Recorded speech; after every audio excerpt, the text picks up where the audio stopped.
Мусулманды урматтоо 26. Шаддад бин Аус радиаллаху анхудан риваят. Мен пайгамбар саллаллаху алейхи вассаламдын мындай деп айтып жатканын уктум.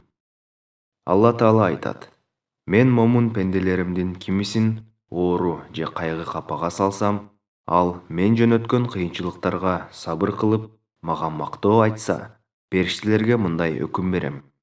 Бул пендем ден соолугу жакшы учурда кылган амалдарынын сообун үзбөй жаза бергиле. Шаддад бин Аус радиаллаху анхудан риваят.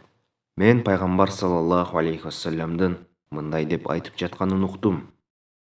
Алла Таала айтат: Мен момун пенделеримдин кимисин оору же кайгы капага салсам, ал мен жөнөткөн кыйынчылыктарга сабыр кылып, мага мактоо айтса, периштелерге мындай өкүм берем.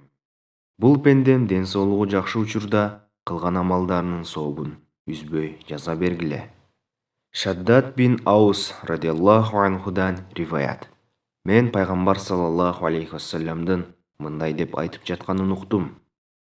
Алла Таала айтат: Мен момун пенделеримдин кимисин оору же кайгы капага салсам, ал мен жөнөткөн кыйынчылыктарга сабыр кылып, мага мактоо айтса, периштелерге мындай өкүм берем.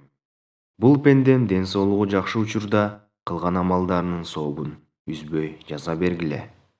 Ахмад.